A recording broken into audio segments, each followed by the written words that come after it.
So hey guys, welcome to the day third of one challenge. और इस challenge में हम अपने लाइफ में छोटे छोटे आदतें बिल्ड कर रहे हैं ताकि हम अपनी जिंदगी बदल सके। अभी एडिटिंग कंप्लीट करने में मुझे बहुत ज़्यादा टाइम लगता है क्योंकि अब हमारे पास अपना आईपैड है ही नहीं और अभी हम लैपटॉप में एडिटिंग करते हैं।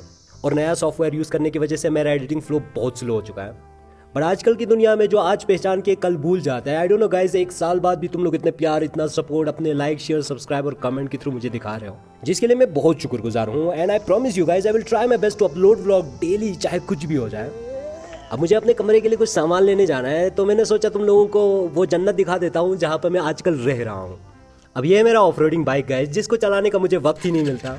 अब जब दिल्ली से आया था, यही सोच के आया था हर महीने बाद एक दिन वेकेशन रख के कहीं घूमने निकले, लेकिन वो दिन आज तक नहीं आया। लेकिन अभी हम इस बाइक को कम से कम जिम जाने के लिए और सब्जी वब्जी लाने के लिए इस्तेमाल कर ही लेते हैं।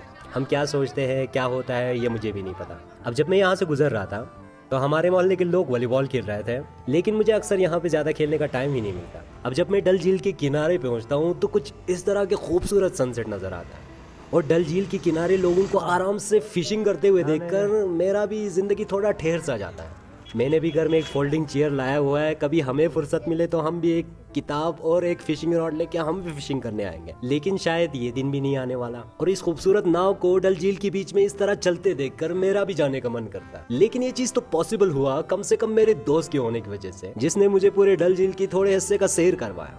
मानो ऐसा लग रहा था कि हम जन्नत में नाव की सवारी कर रहे थे।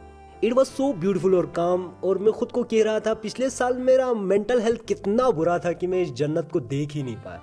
And literally guys, what I realise इस पॉइंट पे, जब मैं मेंटली थोड़ा हेल्दी हूँ, you start appreciating small small beautiful things. And I don't know तुम लोग नेचर को कितना अप्रिशिएट करते हो, अपने आसपास छोटे छोटे चीज़ों को किस तरह बारीकी से देखते हो। अगर तुम नहीं देखते हो, अगर तुम्हें ये सब अच्छा नहीं लगता, अगर तुम्हें कश्मीर जैसे खूबसूरत जगह में भी रह के इतना सुकून नहीं मिलता, देन माय फ्रेंड तुम मेंटली सिक हो। एंड लिटरली गाइस, मैं तुम लोगों को इस जगह की खूबसूरती शब्दों में बयान नहीं कर सकता। अब यही कह सकता हूँ कि ये पानी देख के मुझे इसी में मिल जाने का मन कर रहा था। I can't believe guys, this is the same place where I lost myself and this is the same place जहाँ पे मैं खुद को पा रहा हूँ। नादानिया नादानिया खींचे मुझे तेरी हर अदा। लेकिन गाइस, ये क्लिप्स आज के दिन का नहीं है। अब सामान तो मिला नहीं, तो मेरे दोस्त ने कॉल किया हुआ था जिम जाने के लिए, तो हम अंधेरा होते ही अपने जिम के लिए निकल जाते हैं। अब हमारे दोस्त अपने वेट लॉस जर्नी में इतना सीरियस हो चुके हैं, मैं उसको कहता हूँ कि शुरुआत में थोड़ा कम करो, हम कहीं नहीं जा रहे, हम डेली जिम आ रहे हैं। लेकिन इसको मानना ही कहाँ है। अगर इससे नहीं हो रहा है, इसको फिर भी करना है। अब शुरुआत में मुझे जिम थोड़ा थोड़ा ही करना था, लेकिन कुदरत को ये मंजूर था नहीं और अचानक से कहाँ से एक नया कोच टपक गए और हमारे पीछे ही आके हमें इतना जिम करवाया, इतना जिम करवाया। अब तो शायद मेरी चेस्ट का मसल इतना टोर हो गया होगा कि इसको रिकवर होने में बहुत टाइम लग जाएगा। अब घर पहुंचते पहुंचते पूरे 9 बज चुके थे। अब जो वीडियो अपलोड करने के लिए रख दिया था वो भी सही से अपलोड हुआ नहीं था, जिसको अपलोड करते करते लेट सोना पड़ा। फिर क्या था, आज सुबह 50 मिनट हम लेट उठे। अब इतना लेट उठकर देखकर हम जल्दी से उठ गए। अब कमरे का हालत बहुत बुरा हो चुका था और पता नहीं आज मेरे पास मेरे बिल्लियां था ही नहीं, कोई इस कोने में कोई इस कोने में सोया हुआ था। अब अपने बिल्ली का आशीर्वाद लेके हम अपने कमरे को साफ करने लग जाते हैं। इस कमरे का हालत एक थंबनेल बनाने के लिए हुआ है। किसी ने मुझसे कहा कि YouTube is a game of science, तो इस एग्जाम में भी पास होने के लिए कमरे का भी हालत कुछ ऐसा हो जाता है। अब जो भी हो, जल्दी से कमरे का सफाई करके हम पढ़ने ही बैठ जाते हैं। हम सफाई करने में थोड़ा तेज है तो 10-15 मिनट में सब कुछ करके हम पढ़ने ही बैठ जाते हैं। तो इसको कंप्लीट करके हम अपने फर्स्ट सेशन को स्टार्ट करते हैं। तो अपने इस फर्स्ट सेशन में हम 2 से 2.5 घंटे के लिए अपने PYQ के एनालिसिस करते हैं, उसके लिए नोट्स रेडी करते हैं। जब मैंने अपनी UPSC का प्रिपरेशन स्टार्ट करा था तो मुझे पहले ही कह दिया था कि PYQs को अच्छे से फॉलो करना, PYQ के अच्छे से एनालिसिस करना, बट कैसे करना कैसे नहीं करना ये किसी ने नहीं बताया। लेकिन हम अभी थोड़ा सीख चुका है, क्या पता इस बार हम कुछ कर जाए।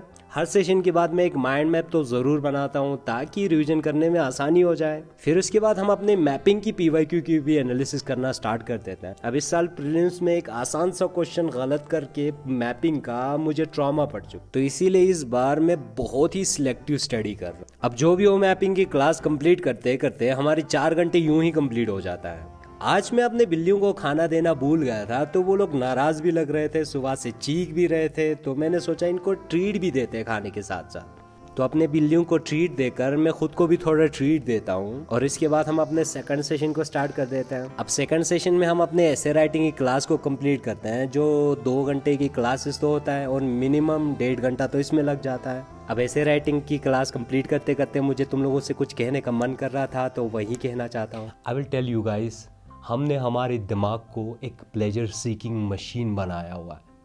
तुम्हारे दिमाग को थोड़ा भी डिस्कम्फर्ट होता है ना, ये बुरी आदतों की तरफ चला ही जाता है, जिससे उसे डोपामीन मिले।